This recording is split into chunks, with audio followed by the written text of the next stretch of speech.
Hi, I'm Muqaddas and today I'm going to continue my previous video which was on about the research methodology in which I have covered the sampling, the definition of sampling and two major types of sampling. So basically in this video I'll cover the types of probability sampling and non-probability sampling. So as you can see the chart in which I mentioned two major types of sampling, probability sampling and non-probability sampling, and then we have further four types in probability sampling and four types in non-probability sampling. So in this video I will cover the types of the both major types of sampling. Firstly we have probability sampling. So basically we have four types in probability sampling. So in probability sampling everyone gets chance to become the part of the research, or everyone gets equal chance for selection in a research or a study. So basically we have four types. First type is simple random sampling. So simple random sampling is a basic type in probability sampling. So basically in this type there is not any specific rule to select the participant. I can choose my participant randomly without any rule. So basically I have written an example here, like I can just shuffling of states in selection of samples. So it depends on me that how I want to choose my participants randomly. There is no any rule.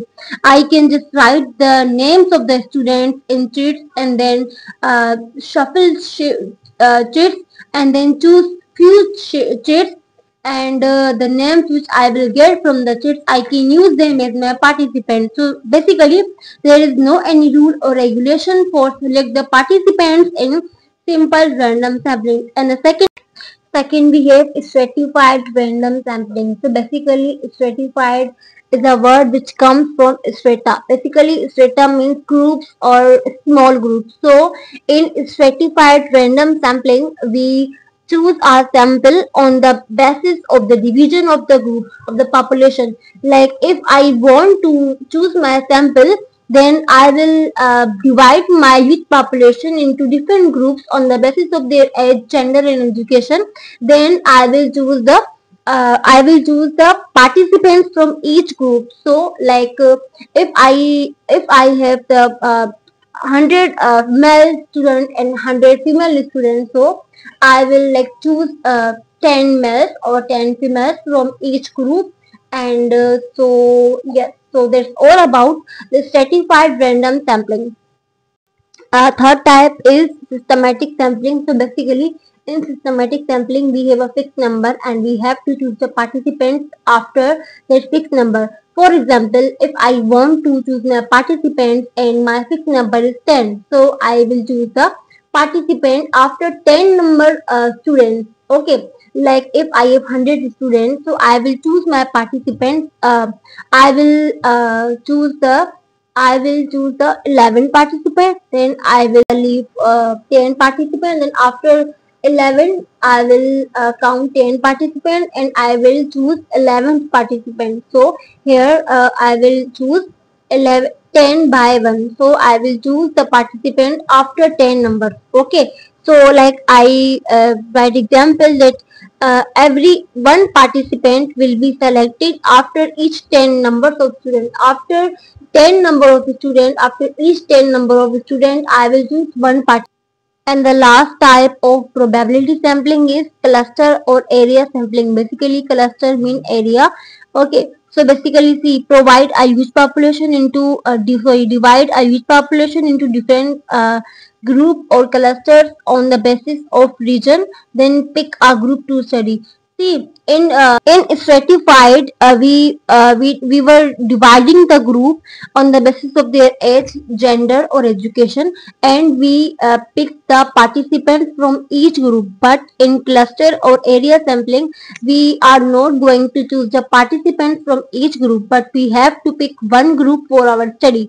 So for example, if you want to study study the schools of Pakistan, divide them into clusters like by provinces and districts. So if I want to conduct a study on schools of Pakistan, then I have to divide them on districts or provinces. Like for example, firstly I will study the schools of Sindh, or I can specify it like schools of Hyderabad, schools of Mirpur Khas, and schools of Shahidadpur. Then collectively I will conclude my research. Okay, so this is the sampling which will be sampled on the basis of the clusters on the or those clusters are based on their region. Okay, so then we have non-probability sampling. So in non-probability sampling, we have standard rules or criteria to choose the participants or samples for our study. So here we have 4 types in non-probability sampling: convenience sampling, judgmental or purposive sampling, quota sampling, and snowball sampling. So the first type of non-probability sampling is convenience sampling. So it shows by the name that convenience is something easy to which we can reach easily. Okay, so here select participants or samples who are easy to reach. For example, a teacher survey his or her class. Why? Because it's too easy for a teacher to survey his class or her class, because his or her class is a simple thing which can be easily accessible to him or her, because it's his or her class. So of course, if I am a teacher of a class and I want to conduct a study on students, and I have 2 options, whether either I can go to my neighbor school for collecting data, or I can collect data from my students. So what will I do? I will of course choose my students because they are easy to accessible for me. Okay, so convenience means the sampling in which we select participants who are easy to reach. And then we have second type, that is judgmental or purposive sampling. Basically, this sampling is used in qualitative research.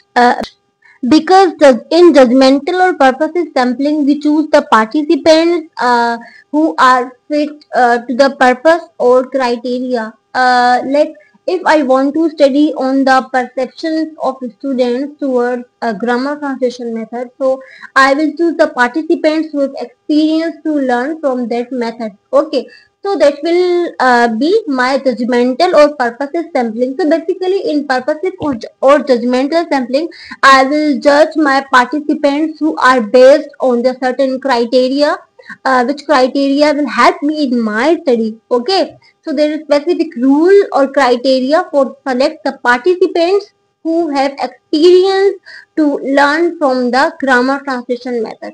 Okay, then we have third type.